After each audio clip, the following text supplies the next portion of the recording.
अखिलेश की रणनीति के जवाब में भाजपा ने भी खेला पीडीए कार्ड। 2 पिछड़े, एक दलित और एक अगड़े को बनाया मंत्री। योगी सरकार ने अपने दूसरे कार्यकाल के पहले मंत्रिमंडल विस्तार से समाजवादी पार्टी की पिछड़ा, दलित और अल्पसंख्यक पीडीए कार्ड पर अपना पिछड़ा, दलित और अगड़ा पीडीए कार्ड चला है। पार्टी ने न सिर्फ चुनाव से पहले सहयोगी दलों को संतुष्ट करने के लिए मंत्री पद का तोहफा दिया, बल्कि लोकसभा चुनाव से पहले क्षेत्रीय व जाति समीकरण को भी साधने की कोशिश की।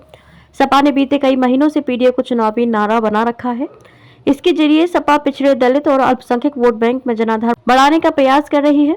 भाजपा ने मंत्रिमंडल विस्तार में अति पिछड़ी जाति के ओम प्रकाश राजभर और दारा सिंह चौहान को मंत्री बनाया है। दलित वर्ग से अनिल कुमार और अगड़े वर्ग में ब्राह्मण समाज से सुनील शर्मा को मंत्री बनाया है। जानकारों का मानना है कि सुबह सपा के अलग होने से 2019 और 2022 में भाजपा को पूर्वांचल में नुकसान हुआ था।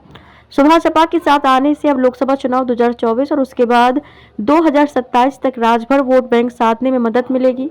सरकार में पश्चिमी यूपी से ब्राह्मण समाज का प्रतिनिधित्व नहीं था, उस कमी को भी पूरा किया गया है। भाजपा ने रालोद को लोकसभा की और विधान परिषद की एक सीट गठबंधन में दी है। रालोद ने एक लोकसभा व एक विधान परिषद सीट, जाट समाज को एक लोकसभा सीट पर गुर्जर समाज को मौका दिया है। जानकारों के मुताबिक भाजपा ने इस गठबंधन के जरिए जहां पश्चिमी यूपी में जाट व गुर्जर वोट बैंक को साधा है, वहीं मंत्रिमंडल में रालोद से दलित समाज को मौका देकर जाटा वोट बैंक साधने का प्रयास भी किया है।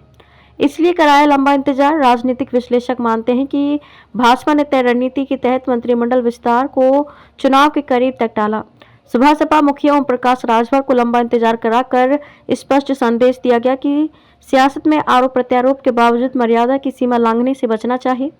दूसरा, राजभर को पहले मंत्री बना दिया जाता तो लोकसभा चुनाव के टिकट बंटवारे में उनका मोल भाव बढ़ता। अब मंत्री बनाने से उन्हें एक सीट पर संतुष्ट करना आसान होगा।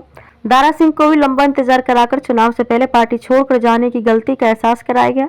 चुनाव नजदीक आते ही नोनिया चौहान मतों को साधने के लिए उन्हें मंत्री पद दे दिया गया। मंत्रिमंडल में अब भी 4 पद खाली। योगी मंत्रिमंडल में 4 नए मंत्री शामिल होने के बाद भी 4 पद खाली रह जाएंगे। विधानसभा में विधायकों की कुल संख्या के 15% मंत्री बनाए जा सकते हैं। प्रदेश में विधानसभा में सदस्य संख्या 403 है। ऐसे में 60 मंत्री बनाए जा सकते हैं। योगी सरकार 2.0 के शपथ ग्रहण के समय 25 मार्च 2022 को मुख्यमंत्री योगी आदित्यनाथ, डेप्यूटी सीएम केशव प्रसाद मौर्य और ब्रजेश पाठक सहित 53 मंत्रियों ने शपथ ली थी। इनमें से जुलाई 2022 में योगी सरकार के पंचायती राज मंत्री भूपेंद्र सिंह चौधरी को भाजपा के प्रदेश अध्यक्ष बनाए जाने के बाद उन्होंने मंत्री पद से इस्तीफा दे दिया था। योगी सरकार में 52 मंत्री थे। 4 नए मंत्री शामिल होने के बाद मंत्रिमंडल में 56 सदस्य हो गए। मंत्रिमंडल में अभी भी 4 पद खाली हैं।